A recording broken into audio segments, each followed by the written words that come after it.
cala au champagne, on arrose toute la boîte. Toute la boîte, on arrose toute la boîte. C'est Gex, on se voit pour ton album Destroy, 6ème album, 2 ans et demi après Barlou. Est-ce que tu peux m'expliquer un peu le concept Destroy? Est-ce que c'est un peu une mise à jour du mode de vie Barlou? Ouais, c'est ça, c'est un peu la continuité, c'est une autre manière de dire Barlou. Après, par Destroy, je veux dire la destruction de soi-même. Tu vois, par exemple, moi, je suis parti au sport, j'ai détruit les fibres musculaires pour en faire d'autres. De se tatouer la gueule, c'est une manière de se détruire aussi. C'est d'être conscient, de faire des fois l'art de se détruire, de faire des mauvais choix, et fait exprès, tu vois. Comme ne jamais vouloir faire les recettes miracles faites à base de rythme latin, etc. pour faire des hits. C'est moi qui fais ces propres choix-là, c'est de me rejeter de la société en me détruisant. Est-ce que tu peux me dire dans quelles conditions il a été conçu cet album? Bah, sans précipitation, tu vois, j'ai pris mon temps. Je veux faire le truc comme une œuvre d'art, en fait, tu vois. Je reviens dessus plein de fois. J'étais pas dans le truc de vouloir gratter des avances à la maison de disques et de sortir tous les 6 mois un projet parce que mes seuls revenus, ce serait la musique. J'attends pas du rap pour vivre, tu vois. Parce que quand tu vois que je mets 2 ans à faire un beau mal... Mais bon, c'est un gros album quand même. Ah oui, ça n'empêche pas. Mettre 2 ans à écrire un album, ça te laisse le temps de faire une belle galette. Si je m'étais écouté, j'aurais fait même un 25 titres, par exemple. Mais aujourd'hui, c'était bien de mettre des titres de côté, parce qu'il y a un nouveau format qui est intéressant, c'est de faire des EP, tu sais. Comme les gens, ils aiment bien la connexion 7 Gecko 25G, au lieu de faire un ultime featuring dans mon album, garder ça pour un concept entier d'un EP, par exemple. Claqué, t-shirt, je suis à Phuket dans mon resort. J'attends pépère que l'album il sort. Je suis avec 25 et Sinoc. Et alors justement, il y a énormément de gens qui kifferaient avoir un album, par exemple, 7 Gecko Al Capote. Ah, c'est sûr. Est-ce que ça va voir le jour, ça, ou pas? Ouais, on est dessus, on s'en est reparlé il y a pas longtemps, là. C'est facile à faire. Tu sais, ça fait peu de titres, c'est un couplet chacun. C'est ludique, on aime les mots, moi et lui, donc voilà, ça va fuser en studio. Il est dans ses petites affaires, je suis dans les miennes, mais c'est pas impossible que ça voie le jour avant 2020. Alors pour parler un peu, rentrer plus dans l'album, c'est quoi le mécanisme pour trouver des punchs? J'imagine que des fois, t'en trouves, voilà, tu les notes, mais quand t'es obligé d'écrire, que tu te prends un temps, tu vois, pour écrire et tout, comment ça peut devenir? Non, mais c'est des automatismes en fait, c'est un truc de tiroir, tu vois, dès que je trouve un mot, mon cerveau automatiquement il cherche tous les autres mots qui riment avec, les références de ce mot-là. J'ai tout le temps envie de jouer avec n'importe quel mot que j'entends, soit que j'échange avec le boucher ou que je drague une meuf ou je vais parler avec le mec en off de l'interview. On va sortir une connerie, j'aime bien rebondir dessus. Triturer le mot pour en extraire une connerie. Mais quand tu te mets à écrire, est-ce que c'est dur des fois de... Non mais je force pas la punchline. Ouais. C'est, toute la journée je sors une multitude de bêtises rigolotes qui font rire l'auditoire, on va dire. Parce que j'aime bien m'exprimer et marquer mon interlocuteur à chaque fois. Tu vois, juste ne serait-ce que dans la façon de m'exprimer, j'aime bien que ce soit éloquent et qu'on se rappelle de moi. Est-ce que des fois il y en a qui sont, comme tu dis, soit trop pétés, tu dis non je peux pas la mettre, ou trop hard, ou là tu te mets des limites et tu dis non. Non. Faut pas être outrancier à mort non plus, ni blasphématoire. Je fais attention avec ces choses un peu délicates, c'est celles sur la religion, parce que c'est toujours relou de devoir te justifier alors que en vrai, il n'y a rien, il n'y a pas d'énergie négative dans ce que je veux créer. C'est toujours avec le second degré que c'est abordé, tu vois. Ouais, parce que pour des punchs, des fois, quand même, par exemple, là, dans l'album, il y a beaucoup de name dropping. Il y a du Affida Turner, il y a du Kinvey, Patricia Cass, etc. Est-ce qu'il y a des... Tu vois, le panel, il est large, parce que Patricia Cass, les nouvelles générations, elles ne savent pas qui c'est. Ouais. Et grâce à toi, ces recherches Google vont exploser, je pense. Ouais. Et est-ce que des fois, tu te dis, il y a des personnes que... Enfin, comme tu dis, c'est toujours avec un certain second degré, mais est-ce qu'il y a des personnes, tu te dis, j'y touche pas? Ouais. Est-ce que tu as peur que ça soit pris pour un clash? Ouais, bah c'est ça, les trucs sur les rappeurs. Je vais décrire peut-être un élément qui le représente, pour qu'on se doute que je parle de cette personne-là. Mais citer les noms des rappeurs, je fais pas ça. Sur le cœur, tu dis la musique de nos grands frères est devenue celle de nos petites sœurs. Ouais. Est-ce que c'est un truc que tu dénonces en mode... Enfin, en gros, la démocratisation du genre, est-ce qu'elle te... Mais c'est même pas de vos petites sœurs, j'aurais dû dire c'est de nos petites sœurs, tu vois. Ouais. Mais ça a pris énormément de place. Et maintenant, c'est devenu une musique...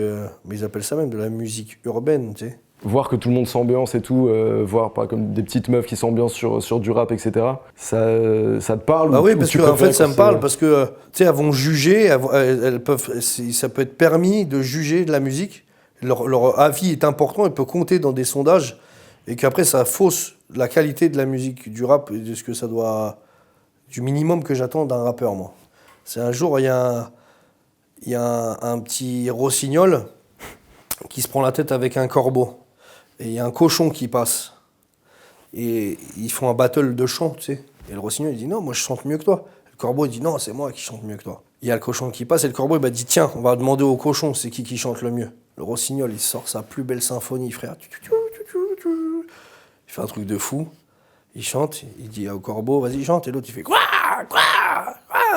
Et il dit alors, verdict, c'est qui chante le mieux. Et le cochon, il dit bah, c'est le corbeau qui chante le mieux. Et le rossignol, il pleure. Et on dit au rossignol, pourquoi pleures-tu? Il dit, c'est pas qu'on dise que le corbeau chante mieux que moi qui me fait mal. C'est d'avoir été jugé par un porc. Tiens, bless. Voilà, frérot. Ben, c'est ça le problème aujourd'hui. C'est qu'aujourd'hui, moi, une petite gamine, elle peut tomber sur mon morceau. Ça lui plaise pas, ça lui. De toute façon, c'est pas pour elle de base. Et qu'elle puisse dire non, ça c'est nul. Et que sa voix puisse compter. Tu vois? Une petite fille comme un petit garçon. Des gens qui. Tu vois, à la base, moi, le mouvement rap, c'était une musique rebelle. Tu sais, les parents, ils ont pas le droit d'écouter. Tes petits frères, ils écoutent autre chose. Et toi, tu es là à avoir découvert à 1000 doigts sur une pépite, une musique rebelle, réfractaire, avec des grossièretés, des gros mots, des positionnements, des messages. T'sais. J'aime bien l'esprit du divertissement, parce que moi-même, quand je suis arrivé dans le rap, au moment où il y avait beaucoup de formes, c'était vraiment le message. Tu avais des rappeurs avec des messages beaucoup plus profonds. Moi, quand je suis arrivé avec un truc qui était plus basé sur la forme, sur les conneries, l'amour des mots et de sortir des trucs, mais moi, j'étais une espèce d'ovni qu'on aurait pu blâmer, tu vois. Mais ça restait quand même avec les codes du rap. Et je connaissais mes classiques, tu vois. Je me suis mis dans une discipline.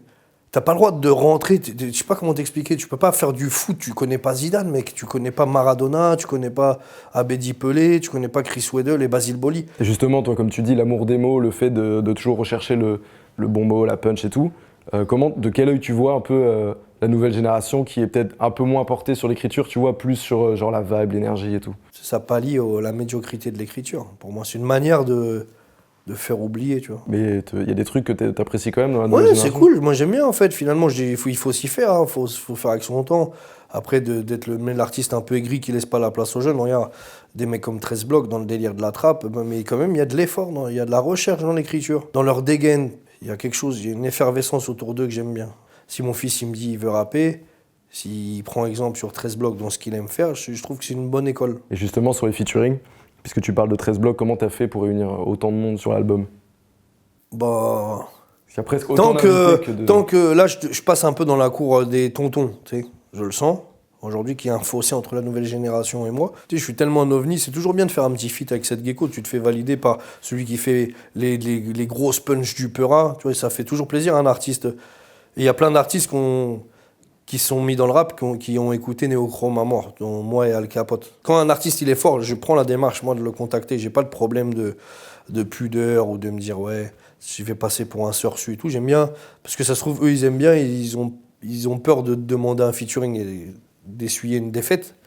Donc moi, je vais vers le gars qui est fort. Ouais. Ça, j'aime pas qu'on me demande en featuring, parce que généralement, quand un artiste, je l'aime bien, je l'aurais déjà demandé depuis le début. Et je sens aujourd'hui qu'il y a un autre truc dans le rap qui me dérange. C'est pas la forme, ils rappent, ils font du divertissement, de l'afro-trap ou du zumba-trap ou tout ça.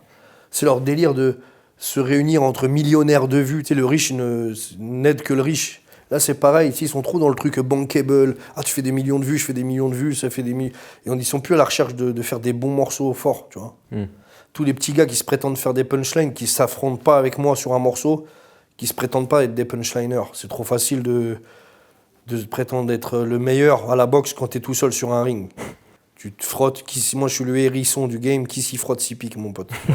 Donc alors arrête de penser en millions de vues, pensez à faire des très bons morceaux avec des millions de phases. Il faut arrêter, on n'est plus dans les vrais carcans de la compétition. Et on dirait un peu que sur l'album, t'es allé chercher, tu vois, t'as à la fois enfin je vais pas dire anciens parce que du coup, comme Akash dit, c'est du classique rap. Ouais, du rap orthodoxe. C'est ça, du rap orthodoxe, ces mecs-là. Et t'as aussi ramené des IV, Baek et tout. Du coup, ça, c'est des mecs que t'écoutes de base et que du coup, que t'es allé chercher, comme t'as dit. Ouais. C'est ça. Mais sur l'album, on dirait vraiment que c'est comme si tu voulais un peu représenter de quoi le rap était fait. Je sais pas si c'est une volonté ou si c'est... Non, c'est pas représenter de quoi il était fait. Je suis pas un réfractaire à la jeunesse dans le rap. Mais finalement, je suis plus sensible aux jeunes qui arrivent dans le rap avec Tu sais, le trap Tess de cité qui font l'effort sur les rimes. Tu vois? C'est ça qui m'intéresse de mettre en avant. T'as ramené Flint sur Paris Street, donc Ouais. Flint, Cynic et Jazzy Bass. Tu t'es dit, je vais prendre un casting vraiment de découpeur. Comment t'as fait le casting de ça, de ce morceau-là? Bah, en fait, j'avais fait Titi Parisien remix, Necfeu, Oxmo.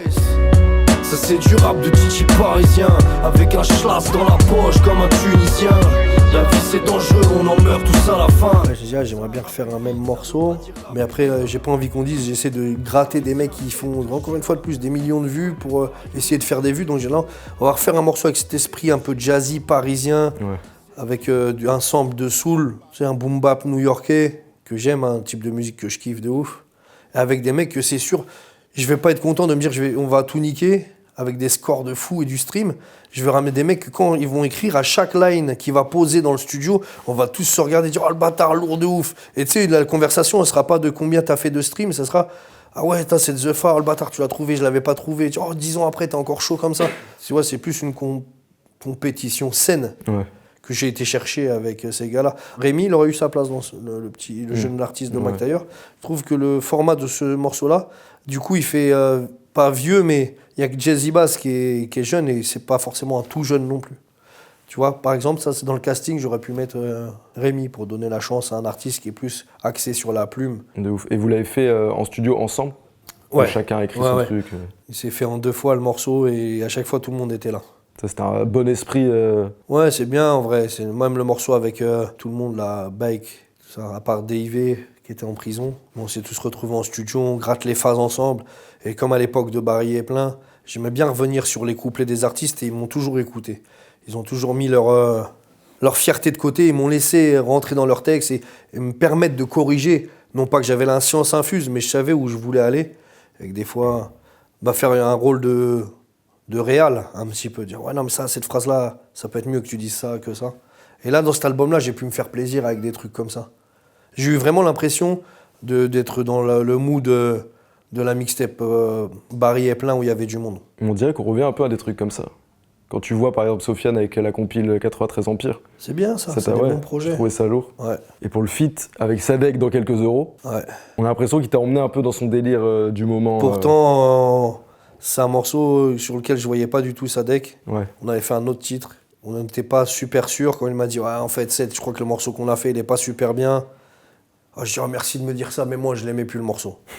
Du coup, j'ai dit écoute, j'ai un autre morceau sur le feu. Et moi j'avais bossé sur ce titre-là. Alors moi je me suis fait plaisir à choisir cette prod, parce que c'est un de mes producteurs qui l'a fait, d'avoir kické dessus avec ce ton un peu layback, un peu comme as.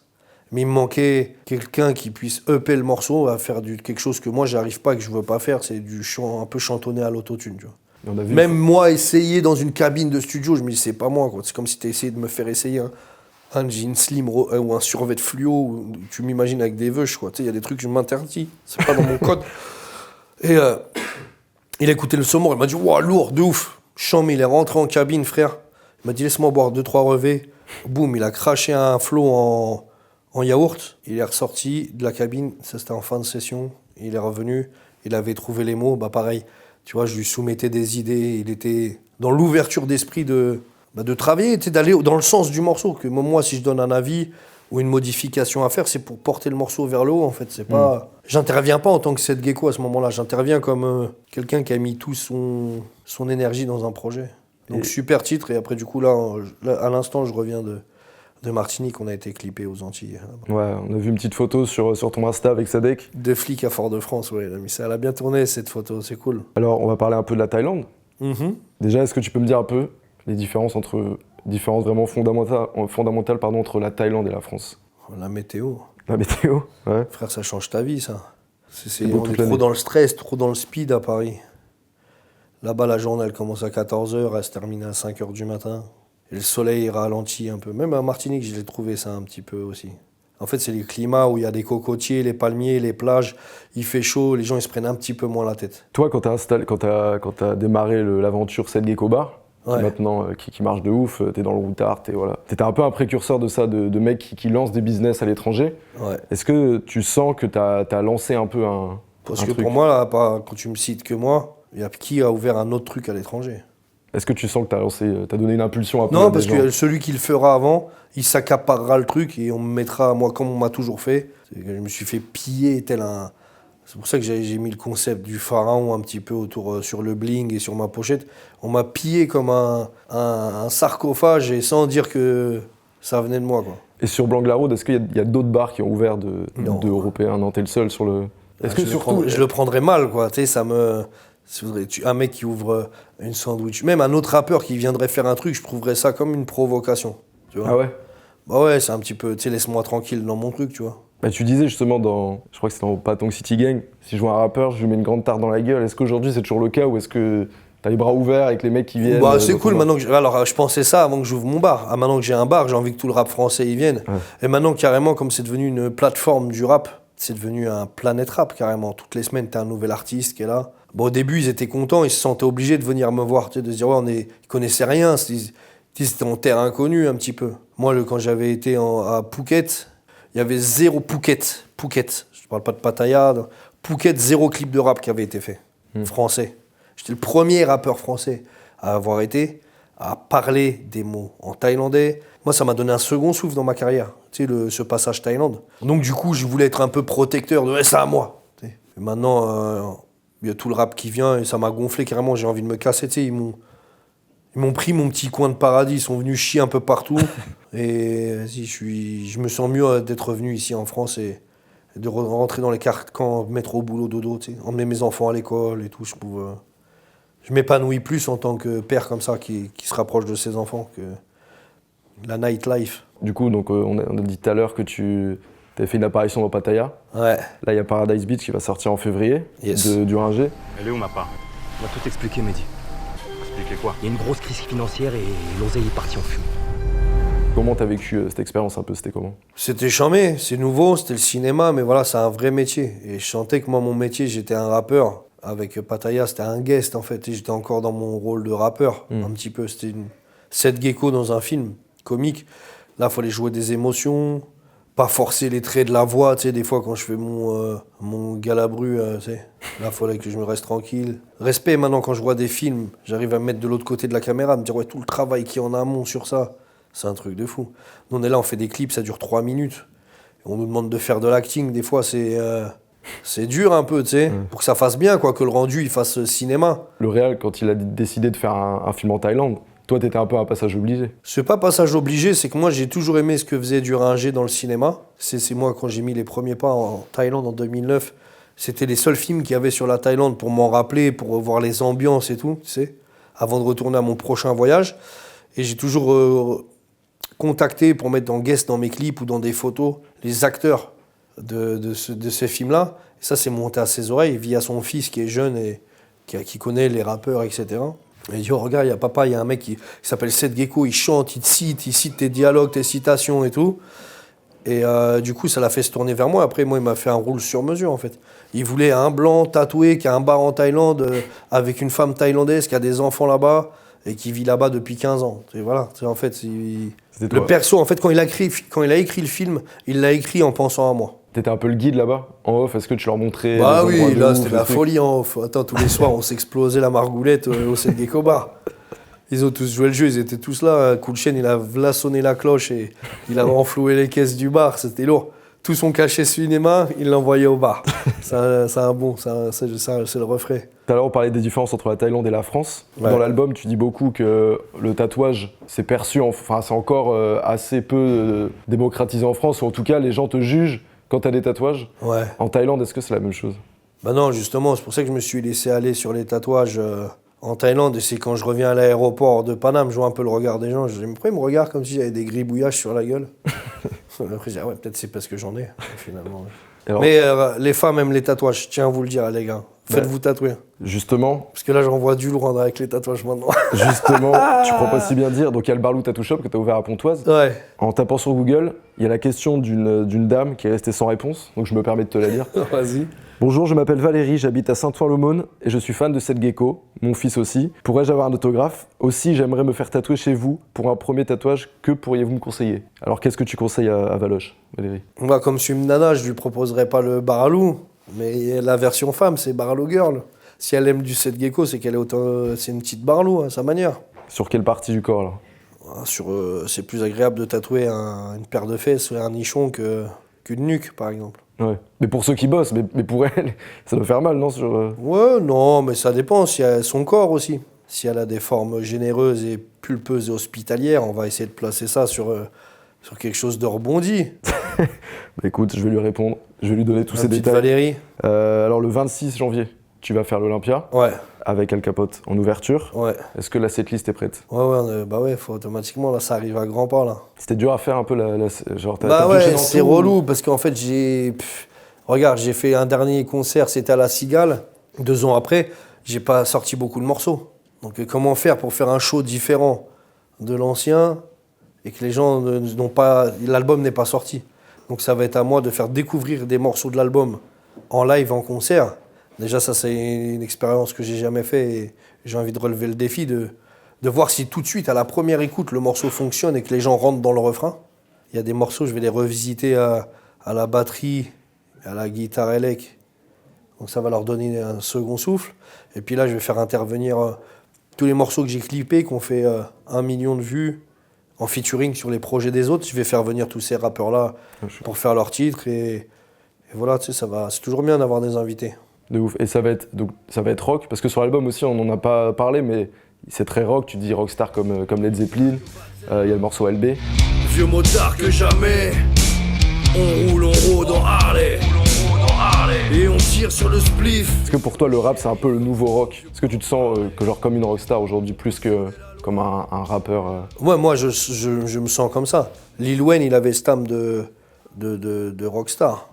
Moi aussi, c'est pas tous les artistes qui ont l'esprit sexe, drogue et rock'n'roll un petit peu. Tu vois, sexe, drogue, rock'n'roll, c'est la destruction, finalement. Tu sais, les artistes dans la destruction, c'est là où ils créent des trucs de fou. Mm.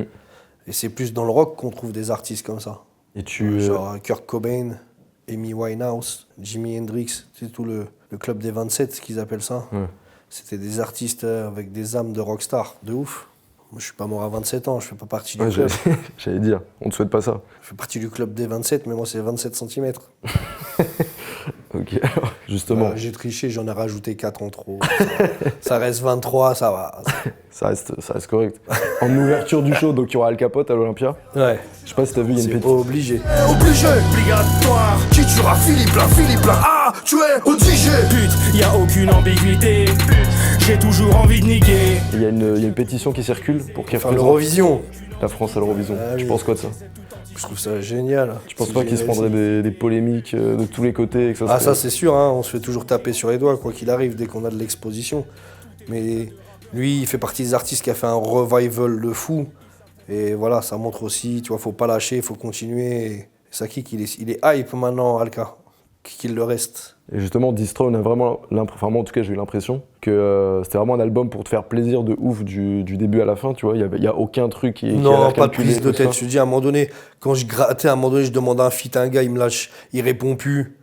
Tu sais, j'étais pas là à dire, hey, frère, pourquoi tu réponds pas? Sois un homme, mon frère, dis-moi non, ou dis, pourquoi tu fais des techniques de ta fiole? J'avais même pas envie. Tu réponds pas, ouais, truc, passe à autre chose. Sur les feats des producteurs, j'ai contacté tous les producteurs aussi, pour avoir des prods un peu actuels et tout. Tu sens qu'ils sont en fait, ils fonctionnent par petits groupes. Et puis finalement, je préfère bosser avec mes amis. En vrai, c'est là où tu t'amuses. Je me suis éclaté avec des potes sur cet album, vraiment. Alors qu'est-ce qu'on peut te souhaiter pour l'album Destroy? Ben, que les gens l'apprécient lourd, qu'ils viennent nombreux à l'Olympia. Ils n'auront pas le temps peut-être d'apprendre toutes les paroles par cœur, parce qu'en plus il y a... Non, mais il y a des beaucoup de classiques qu'on va faire de toute façon, automatiquement. Et vas-y, encore du jus pour faire quelques albums encore. Mais en tout cas, des projets EP, ça arrive. Ok. Et si je suis discret pendant une année, c'est que j'ouvre un business. Donc tranquille. Un Même si troisième je te business. sers pas de la musique pour tes oreilles, je te sers un pas de taille pour ta bouche, je te sers un whisky coca, ou je te prépare un stencil pour te faire un super beau tatou. Mais j'ai encore de l'ambition sur des autres projets encore. Mais vas-y, chaque chose en son temps. J'ai pas envie de faire le mec qui est un peu partout. Mais c'est cohérent tout ce que je fais. La bouffe thaïlandaise, Seth Gecko qui est venu en France avec sa famille, c'est cohérent. Seth Gecko tatoué qui fait un salon de tatouage, on reste dans la cohérence. Et du coup, tu pourrais demain ouvrir une boîte de prod de porno? Le film de Hugues, non, ouais. Pourquoi Ouais, pas? c'est peut-être un complexe sportif. Ah ouais? Ouais. Merci beaucoup, professeur Punchline. Bon C'est courage. Gex, c'est dans la boîte. Dans la boîte de Capote, mon pote. Dans la boîte de Cialis. Le soleil des tropiques, j'oublierai pas de niquer ta mère. Non, je l'ai mis sur un post-it. J'oublierai pas de niquer ta mère. Non, je l'ai mis sur un post-it. Collé sur le frigo.